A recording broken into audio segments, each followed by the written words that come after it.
তাই একটি ছোট্ট শিশু মাত্র 12 বছর বয়স এক ভক্তের কথা বলবো যে মন্ত্র আছে আদি নিয়মের উপরে। তিনি মন্ত্র জানে না, কোনো আচার জানে না, নিয়ম জানে না, জানে শুধু ভালোবাসতে। ভক্তি কি করে করতে হয় তাও জানে না, শুধু জানে ভালোবাসতে। একদিনে ভগবানকে কি করে একেবারে মূর্তি থেকে পাথরের বিগ্রহ থেকে সচল ভাবে তার কাছে এসেছে। একটু মন দিয়ে শুনবে, যদি ভক্তের কথা শুনে আমরাও সেই পথে এগোতে পারি। বললেন সে আর কেউ নয়, শ্রীখণ্ড নিবাসী মুকুন্দ দাসের একমাত্র পুত্র, যার নাম হলো ভক্ত রঘুনন্দন। ভক্ত রঘুনন্দন, তার বাড়িতে তার পিতা মুকুন্দ দাস আর সেই ছোট্ট পুত্র রঘুনন্দন, এবং বাড়িতে ছিলেন বিগ্রহ গোপীনাথ। নিত্য সেবা দিত তার পিতা বিগ্রহ গোপীনাথের, নিত্য সেবা হতো, রন্ধনাদি করে নিত্য সেবা দিতেন। তাই আজ নিত্য সেবা দেবে, তাই রন্ধন করবে বলে সব সাজিয়েছে গুছিয়েছে তার পিতা। কিন্তু তার পিতা ছিল আরো একজন, তার কর্মিক ছিল কি কর্মটা? ভগবানের সেবা দেওয়া, সন্তান গৃহ সামলানো, আর তার সঙ্গে গ্রামকে সামলানো। কেমন মা? বলছি পরিচালনা করা। এখনকার দিনে যেমন পঞ্চায়েত আছে, তখন তো ছিল না।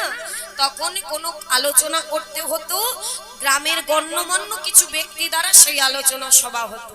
সেই আলোচনার সবার এক ব্যক্তি ছিলেন এই মুকুন্দ দাস।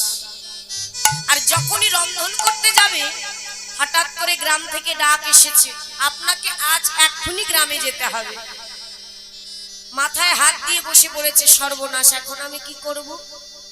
এদিকে বাড়িতে গোপীনাথের সেবা হলো না, আর আমি গ্রামে ডাক এসেছি, না গেলেও হবে না। আমি যে কি করি, আমি যে কোথায় যাই, চিন্তায় পড়ে গেছে। কারণ ওই 12 বছরের শিশু, তাকে কোন কাজ দেবে? কোনো কাজই তো পারবে না। তখন এই সকল দেখে বাবা গালে হাত দিয়ে বসে আছে। তাই দেখে ওই ছোট্ট শিশু ছুটতে ছুটতে এসে বলছে, বাবা, ও বাবা, কি হয়েছে গো তোমার? তুমি এমন করে গালে হাত দিয়ে বসে আছো যে, কি চিন্তা করছো একটু বলো তো। বলছে, রঘুনন্দন, তুই বুঝবি না বাবা, তুই যা, একটু বলো না, আমি শুনি। বেশ, তুই যখন শুনতে চাইছিস তবে শুন। দেখ বাবা, ওই বাড়িতে গোপীনাথের সেবাটা এখনো হয়নি, রন্ধনই করতে পারিনি। ওদিকে গ্রাম থেকে ডাক এসেছে, আমাকে এক্ষুনি যেতে হবে। আমি যে কোন দিকে যাব আমি কিছু বুঝতে পারছি না।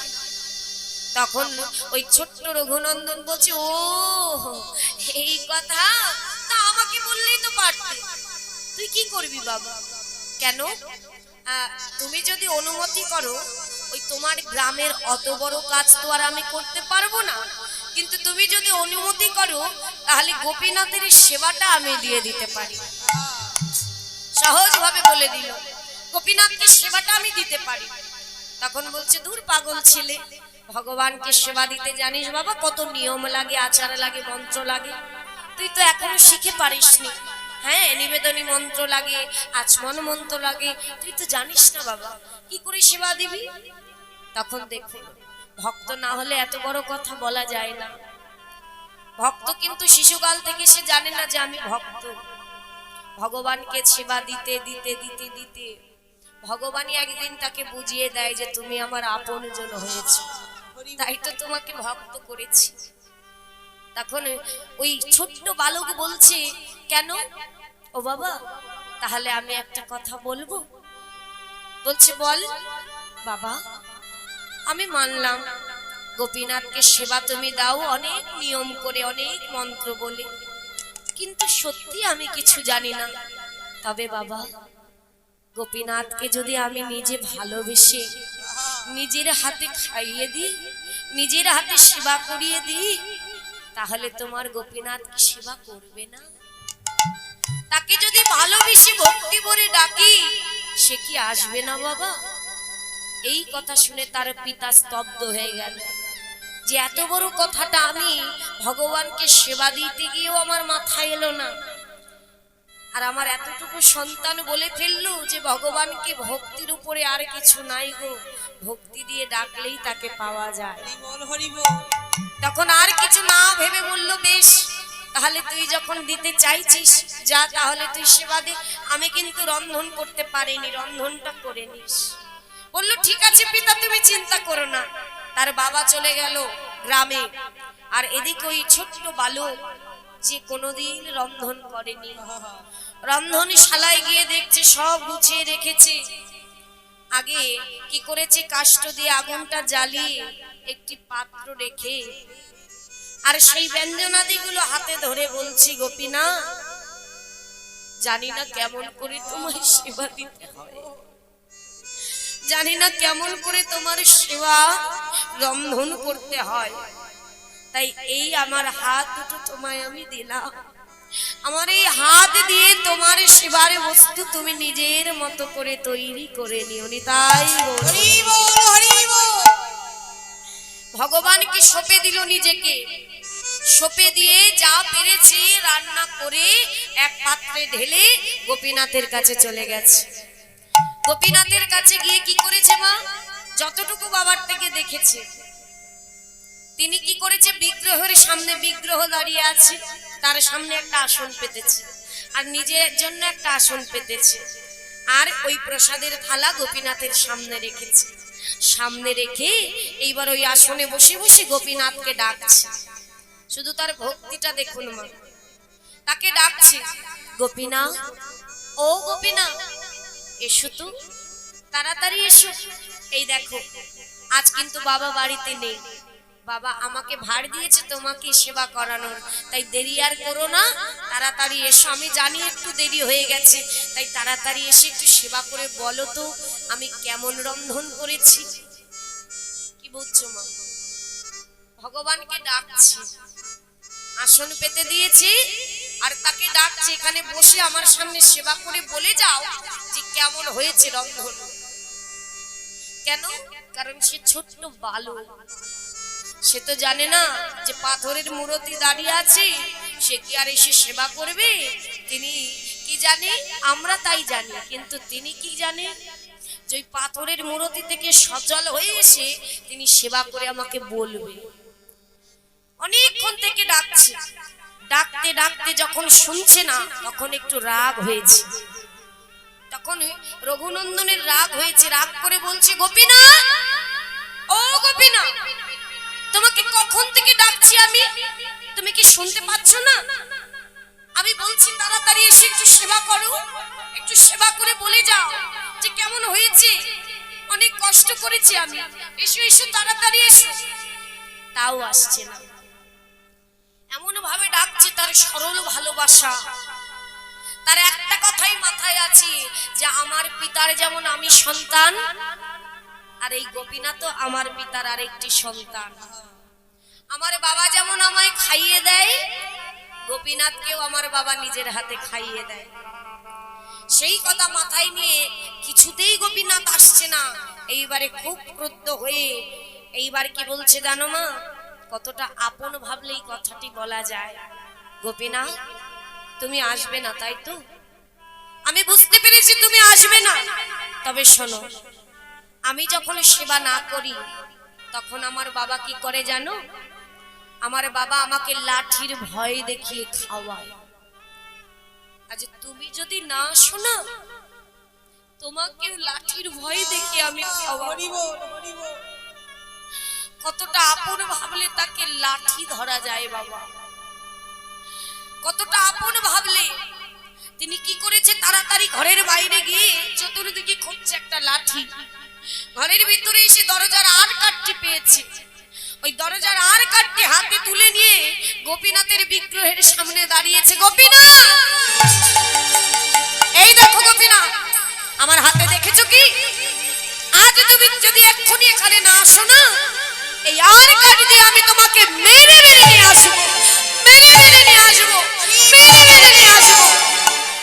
আর যখন এই কথা বলে আর কানে ধরে গোপীনাথকে আঘাত করতে যাবে, ভগবানের সিংহাসন যেন টলে উঠেছে। আরে এমন ভক্ত আছে আমার, যে আমাকে মেরে মেরে খাওয়াবে, আজ আমার সামনে লাঠি ধরেছে আমাকে সেবা করাবে বলে সঙ্গে সঙ্গে কি করেছে, এসে রঘুনন্দনের হাতটা ওই পাথরের মূর্তি থেকে সচল বিগ্রহে এসে তিনি কি করেছে, রঘুনন্দনের হাতটি চেপে ধরেছে। রঘুনন্দন দাঁড়াও, দাঁড়াও রঘুনন্দন, ভক্ত আর মারতে হবে না আমাকে, এই দেখো আমি এসে গেছি। ও মনে মনে ভাবছে, দেখেছো এতক্ষণ আসছিল না, যেই লাঠির ভয় দেখিয়েছে অমনি চলে এসেছে। ছোট্ট মন তো, শিশু মন, কি আর ভাবতে পারে, কিন্তু তার ভক্তির জোর দেখেছেন মা, ভগবান অনেক আগেই আসতে পারত, কারণ তিনি প্রথম ডাকেই ভক্তিতে ডেকেছে, কিন্তু আসেনি কেন, দেখছে যে ভক্ত কেমন ভাবে আর কত ভালোবাসে আমায়। তাই অনেকক্ষণ অপেক্ষা করবার পর ভগবান এসেছে, বলছে বলো কি করতে হবে। এই যে দেখতে পাচ্ছ না আমি রান্না করেছি, একটু সেবা করে বলো না কেমন হয়েছে। একেবারে মূর্তি সচল হয়ে তার সামনে বসেছে, কিন্তু সে তো জানে না যে তিনি তার ভক্তি দিয়ে কাকে ডেকে এনেছে, সে জানে না, সে বোঝেই না। তাই আজ কি করেছে, ভগবান বসে বসে সেবা করছে, যখনই একটু পারস তুলে মুখে দিয়ে বলছে আহ কি সুস্বাদু, মনে হচ্ছে এমন স্বাদ যেন কত জনম জনম পাই না, আজ আমার হৃদয়টা তৃপ্তি হয়ে গেল। এই করতে করতে একটু একটু করে সেবা করতে করতে প্রায় প্রসাদ সব সেবা করে ফেলেছে, আর এতটুকু বেঁচে আছি। যখন তুলে মুখে দিতে যাবে, হাত দিতে যাবে, তখন রঘুনন্দন পাশে দাঁড়িয়ে ভাবছে, ও মা, প্রত্যেকদিন বাবা যখন আসে প্রসাদ দিতে আমাদের জন্য তো নিয়ে যায়, তা আজ কি গোপীনাথের মনে নেই যে আমি সেবা করিনি, বাবা সেবা করেনি, কেন সব দেখি একটু একটু করে সেবা করে নিচ্ছে। সঙ্গে সঙ্গে কি করেছে, ভগবানের হাতটা চেপে ধরেছে। গোপীনাথ, ও গোপীনাথ, এ তুমি কি করছো? তুমি জানো না আমি খাইনি, আমার বাবা খাইনি, তা আমাদের কথা কি তোমার মনে নেই? তুমি দেখি একটু একটু করে প্রায় সেবা করে ফেলেছে। ও তোমাদের জন্য রাখতে হবে? হ্যাঁ, আসলে তোমার এই প্রসাদটা এত ভালো হয়েছে না, তাই আমার কারো কথা মনে পড়ছিল না। ঠিক আছে, যতটুকু আছে তুমি নিজে সেবা করে নিও, নিজে সেবা করে নিও। হ্যাঁ, তাহলে এবার আমি আসি। এই বলে ভগবান আচমন করে আবার বিগ্রহে পরিণত হয়ে গেল, আর তারই সরল ভালোবাসাই কিনা হয়ে গেল ভগবানের সঙ্গে কথোপকথন, ভগবানের সঙ্গে ভালোবাসা, রাগ, অভিমান সব হয়ে গেল, কিন্তু সে বোঝেই না। তার মনে শুধু আনন্দ, আমি গোপীনাথকে সেবা দিয়েছি, আমার খুব ভালো লেগেছে। এবার যতটুকু ছিল নিজে সেবা করে থালা ধৌত করে তুলে রেখেছে। কিছুক্ষণ পরে তার বাবা বাড়িতে এসেছে, এসে জিজ্ঞাসা করছে, বলি ও রঘুনন্দন, বলি গোপীনাথকে সেবা দিয়েছিলি? বলে হ্যাঁ। তা কোথায় বাবা, একটু প্রসাদ দে তো, খুব ক্ষুধা পেয়েছে। যখনই বলেছে প্রসাদ দে, বলছে বাবা প্রসাদ, প্রসাদ তো নেই। সে কি, ও বাড়িতে বুঝে কোনো ভক্ত এসেছিল? না। তাহলে তোমার কোনো সখাগণ এসেছিল? না। তাহলে প্রসাদ কি হলো? আর বলো না বাবা, সব বলে দিচ্ছে, আর বলো না। রান্ধন করে নিয়ে গেছি, গোপীনাথকে ডাকছি, গোপীনাথ আসলো অনেক কষ্ট করে। আসার পরে আমি বললাম সেবা করো, সেবা করতে করতে প্রায় সব সেবা করে নিচ্ছিল। জানো এতটুকু বেঁচে ছিল, তখন আমি ওই হাতটা ধরেছিলাম, তাই আমাকে একটু দিয়েছে, না হলে আমারও আজকে পেট ভরতো না, আমারও সেবা হতো না। এই এতটুকু আমাকে দিয়েছে, ওটুক তো আমি সেবা করে ফেলেছি বাবা, তোমার জন্য তো আর নেই। দেখুন মা, এই কথাটি আজকে তার পিতা কি করলো, বিশ্বাস করতে পারলো না।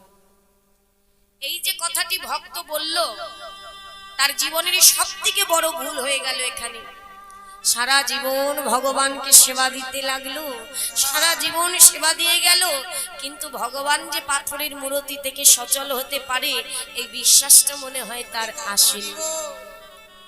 তিনি মনে মনে ভাবছে মিথ্যে কথা বলছে আমার সন্তান, ও তো ছোট, আমার মনে হয় ওর ক্ষুধা পেয়েছিল তাই ও আমাকে ভয় পাচ্ছে বলতে, আমার মনে হয় ও নিজে সেবা করে আমার গোপীনাথের নামে মিথ্যে কথা বলছে। মনে মনে কি ভাবছে জানো, সারা জীবনে সেবা দিয়ে এলো, বলছে পাথরের মূর্তি সে কখনো কি সেবা করতে পারে? পিতা বলছে, মনে মনে বলছে সে তো পাথরের বিগ্রহ, সে কি করে সেবা করবে? তার পিতা সারা জীবনে সেবা দিয়ে বলল পাথরের মূর্তি। আরে রঘুনন্দন একদিন গিয়ে বলে আমার গোপীনাথ, একদিন কিছু সময় গিয়ে বলে তুমি আমার গোপীনাথ, তাকে আপন করে নিয়েছে। কিন্তু তার পিতা সারা জীবনে সেবা দিয়েও মনে হয় বলতে পারেনি যে তুমি আমার গোপীনাথ। আর যখন এই কথা মনে মনে ভাবছে মা, ভাবছে এক কাজ করা যাক, সন্তান ভুল পথে গেলে ভুল পথে যেতে দেওয়া যাবে না, তাই তিনি কি করেছে পরের দিন আবার তাকে পরীক্ষা করবে, ভক্তকে পরীক্ষা করবে বলে তিনি কি করেছে একটা পাত্রে কতগুলো নাড়ু তার হাতে দিয়েছে, যে দেখবো আজকে এই নাড়ু কি করে, ও গোপীনাথকে সেবা দেয় নাকি নিজে সেবা করে। ওই নাড়ুর থালাটা তার হাতে দিয়ে বলছে শোন না বাবা, আজ আমার গ্রামে একটু কাজ এসেছে, আমি কিন্তু চলে যাচ্ছি, তুই সময় মতো আজও একটু গোপীনাথকে সেবা দিয়ে দিবি। আর যখনই বলেছে গোপীনাথকে আজও সেবা দিতে হবে, তার মনে খুব আনন্দ, মানে গোপীনাথের সঙ্গে আবার কথা হবে, সাক্ষাৎ হবে, আনন্দ হবে। তা বলছি ঠিক আছে বাবা, তুমি আমায় দাও। ওই ছোট্ট হাত দুটি নিয়ে থালাটা নিয়ে একেবারে মন্দিরে চলে গেল। মন্দিরে গিয়ে ভগবানকে আসন পেতে ওই নাড়ুর থালা রেখে দরজাটা বন্ধ করে দিল। যখনই দরজা বন্ধ করে দিল, তার পিতা কি করলো, গ্রামে যাওয়ার নাম করে না গিয়ে ঘুরে এসে ওই দরজায় কান পেতে দাঁড়িয়ে, আবারও ভুল, কান পেতে দাঁড়িয়েছি যে আমি দেখবো আজকে যে আমার সন্তান কি করে। আর যখনই ওই আসন পেতে গোপীনাথকে আজকে আর কালকের মতো বারবার ডাকতে হয়নি, যখনই একবারে ডেকেছে গোপীনাথ, সঙ্গে সঙ্গে গোপীনাথ পাথরের মূর্তি থেকে সচল হয়ে দাঁড়িয়েছে। ভগবান বলে যদি কেউ আমাকে একবার ভালোবেসে ডাকার মতো ডাকে, তাকে বারবার ডাকতে হয় না গো। সে যদি একবার ডাকার মতো ডাকে, তার আমার কাছে আসতে হয় না, আমি নিজে তার কাছে চলে যাই। তাই আজ যখনই একবার গোপীনাথকে ডেকেছি মা, গোপীনাথ এসে বসে পড়েছে। বাবা বাবা, আজকে দেখি এক ডাকেই চলে এসেছো, তা নাও আর দেরি করো না, এই দেখো পিতা কত সুন্দর নাড়ু করেছে, তুমি একটা সেবা করে বলো তো যে আমার পিতা কেমন নাড়ু করেছে। ভগবান কি করেছে, একটা নাড়ু তুলে বদনে দিয়েছে, বলছে বাহ খুব ভালো হয়েছে। তখন বলছে দেখেছো আমার পিতা কত ভালো রন্ধন করে। তখন ভগবান মনে মনে ভাবছে পিতা করুক আর যেই করুক, আমার ভক্তের ভক্তি মাখানো হাতেই প্রসাদ এসেছে, তাতেই আমি খুশি। আর যখন একটা একটা করে ভগবান সেবা করতে লেগেছে, কালকের কথা তার মনে পড়ে গেছে। ছোট্ট শিশুর মন তো, মনে মনে ভাবছে হ্যাঁ কালকের মতো আমি দাঁড়িয়ে থাকি আর তুমি একটা একটা করে কালকের মতো সব সেবা করে নাও। আজ আর তা হবে না, আজ তুমিও সেবা করবে আর তোমার সঙ্গে আজ আমিও সেবা করব। আর যখন এই কথা মনে এসেছে, সঙ্গে সঙ্গে ভগবান একটা নাড়ু তুলেছি, নাড়ু তুলে বদনে দিয়েছে, আর রঘুনন্দনও একটা নাড়ু তুলে নিজের বদনে দিয়ে দিয়েছে। দুজনেই অর্ধ অর্ধ নাড়ু সেবা করেছে। আর সেবা করেই বলছে বাহ খুব ভালো হয়েছে তো। আর সেই এঠো নাড়ু রঘুনন্দন কি করেছে জানো মা, ওই অর্ধেক নাড়ুটা ভালো লেগেছে বলে সঙ্গে সঙ্গে গোপীনাথের বদনে ধরেছে। কোথায় লোভের বস্তুটা নিজে সেবা করবে, নাড়ু, নাড়ু তো সবারই প্রিয়, নাড়ুটা পেয়ে কোথায় মুখে পুরো সম্পূর্ণ সেবা করবে তা না, ভালো লেগেছে বলে আমার গোপীনাথকে একটু সেবা করায় নিজের হাতে। ওই অর্ধেক নাড়ু এঠো নাড়ুটা ভগবানের বদনে দিয়েছে গোপীনা, একটু খেয়ে দেখো কত সুন্দর হয়েছে। ভগবান কাল থেকে সহ্য করেছে কিন্তু আজ আর পারল না, নয়ন থেকে ঝরঝর করে বাড়ি বরিশন হয়ে গেল। যখন ওই এঠো নাড়ুটা তার বদনে দিয়েছে, ভগবান মনে মনে ভাবছে, ভক্ত তুমি আমাকে এত ভালোবাসো যে তোমার বদনে এঠো নাড়ুটা পর্যন্ত আমার বদনে দিতে তুমি দুবার ভাবলে না। কতটা আপন ভাবলে নিজের বদনের এঠো অন্যজনকে দেওয়া যায়, সে কতটা আপন ভেবেছে তাকে। এমন ভক্ত আমি দেখি নাই। তখন ভগবান বলছে, রঘুনন্দন তোমার ওই নাড়ুটা আমায় খেতে হবে। যখনই ভগবানের চোখে জল দেখেছি, গোপীনাথের চোখে জল দেখেছি, রঘুনন্দন বলছে, তুমি কাঁদছো কেন? ও তোমার নাড়ুটা নিয়েছি বলে? ঠিক আছে, আমি আর একটাও নেব না, তুমি সেবা করো, কিন্তু তুমি কেঁদো না। কেন জানি না তোমার চোখের জল আমার ভালো লাগে না, তুমি কেঁদো না। ভগবান বলছে, এ যে আমার দুঃখের নয়, আমার সুখের চোখের জল।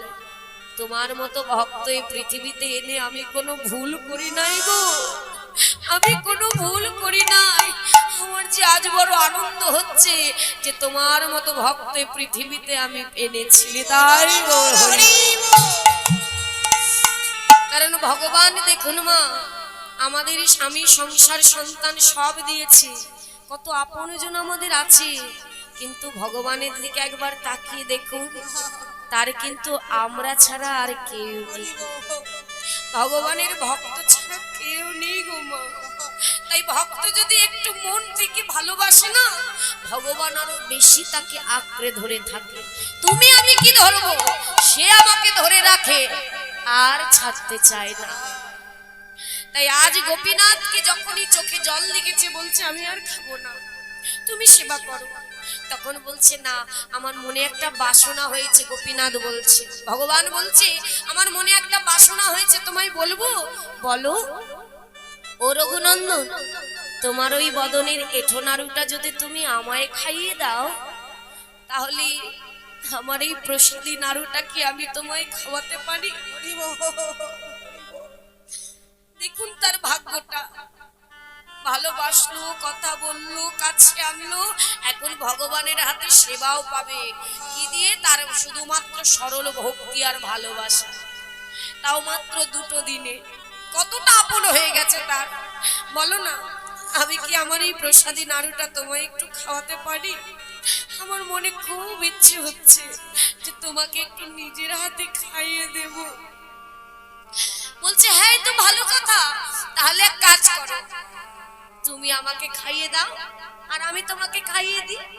তাই আজ কি করছে মা, সেই গৃহ মাঝে এই যে কথোপকথন হচ্ছে, পিতা কিন্তু কান পেতে শুনতে পাচ্ছে। আর যখন কান পেতে শুনছি, আর এদিকে ভক্ত ভগবানের মধুর মিলন হবে। আজ ভগবান দিচ্ছে ভক্তের বদনে, আর ভক্ত দিচ্ছে ভগবানের বদনে। ভক্ত ভগবানের মধুর মিলন, মধুর লীলা, মধুর মিলন। ভক্ত ভগবানকে খাইয়ে দিচ্ছে, আরে ভগবান ভক্তকে খাইয়ে দিচ্ছে। ঠিক সেই মুহূর্তে তার পিতা রেগে গিয়ে মুষ্টাঘাতে দরজাটা খুলেছে। কে কে ভেতরে? আর যখনই দরজাটা খুলেছে মা, ভগবান কিন্তু তাকে দেখা দেয়নি। পারত তো তাকে দেখা দিতে যে মুকুন্দ আমাকে এত সেবা দেয়, যত্ন করে। না, সেবা পাচ্ছি, যত্ন পাচ্ছে, কিন্তু ভক্তিটা তো পাইনি। তাই সঙ্গে সঙ্গে ওই অর্ধনারু ভগবানের হাতে, অর্ধনারু অবস্থায় এতদিন ছিল মুরলি করে, আজ গিয়ে ঘরে দেখছি ওই গোপীনাথ অর্ধ হাতে নাড়ু নিয়ে দাঁড়িয়ে,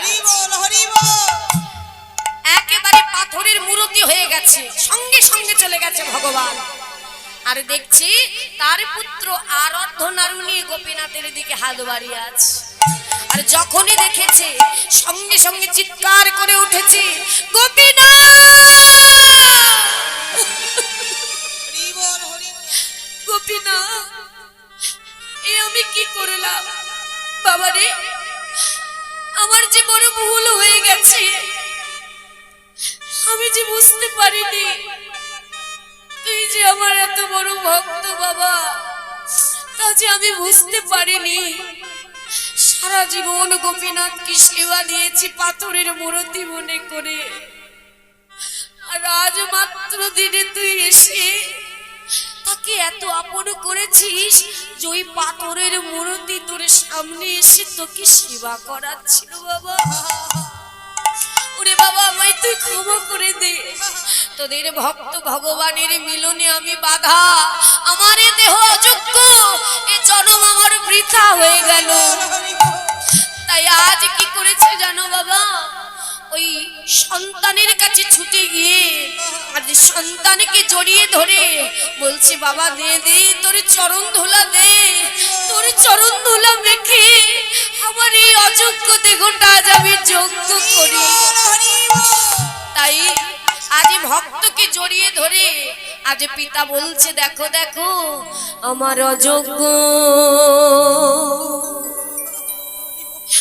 দেহ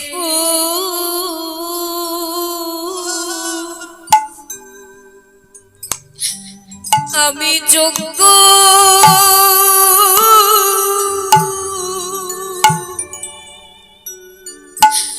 যোগ্য করি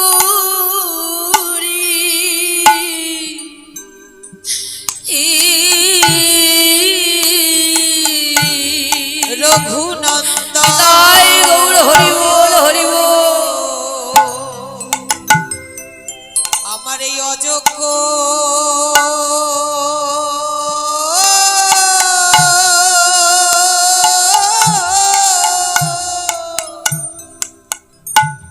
অযোগ্য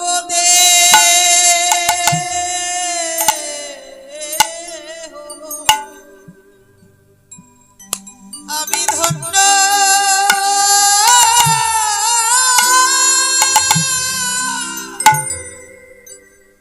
ধন্য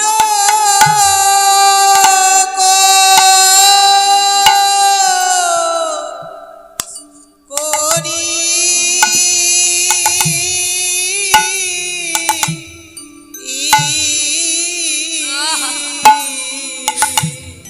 তোর মতো ভক্ত সন্তান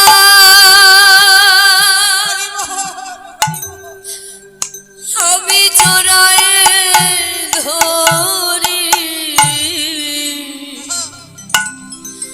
আমার অযোগ্য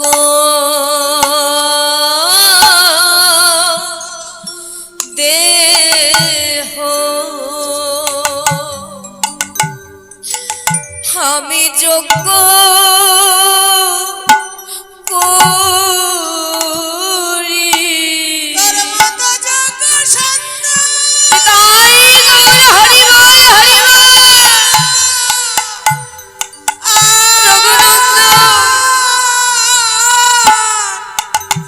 যোগ্য সন্তানে জড়ায়ে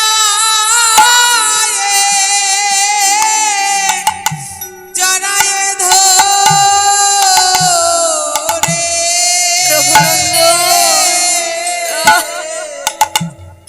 আমার এই অযোগ্য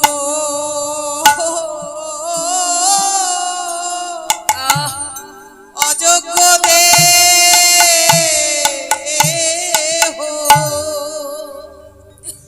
আমি যোগ্য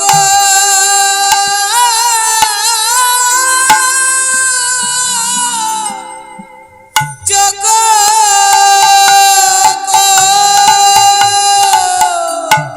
করি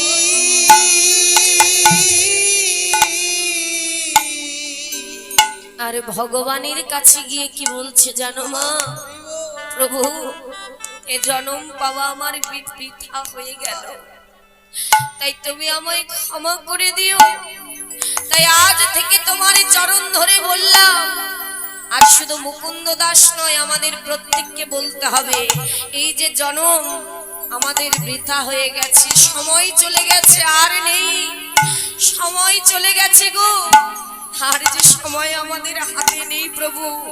তাই যতটুকু সময় আমাদের বেঁচে আছে আজ থেকে তোমার চরণ ধরে বলে দিলাম আমায় চরণ ছাড়া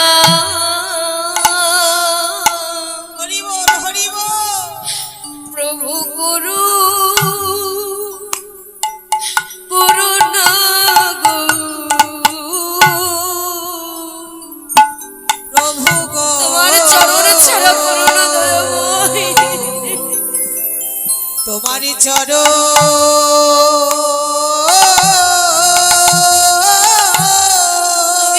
যে আমাদের আর কেউ চরণী ছাড়া আয় আমায় আমায় করো না গো। তোমার ওই চরণে চরণের দাসী আমি হব আমায় চরণ ছাড়া করুণা গো আমি ওই জয় গৌর হরি বল হরি বল দাসী হব চরণ ছাড়া করুণা গো আমি ওই চরণে দাসী হব তোমার চরণ বড় দয়াল আমি ভালোবাসি আমার চরণে ছাড়া করুণা গো। শুধুই জান মে নয় প্রতি জনমে জনমে আমার চরণে ছাড়া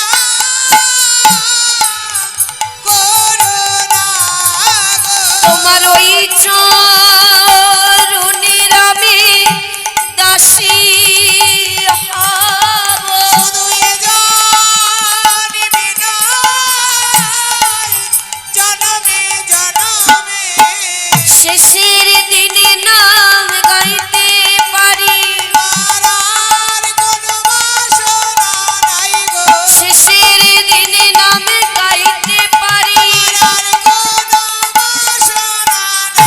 নামে গাইতে গাইতে যেতে পারি হৃদয় গৌর হরি বল নাই গো। আমার আর কোনো বাসনা নাই গো। আমার আর কোনো বাসনা নাই গো। তোমার চরণ ছাড়া আমায় করো না গো।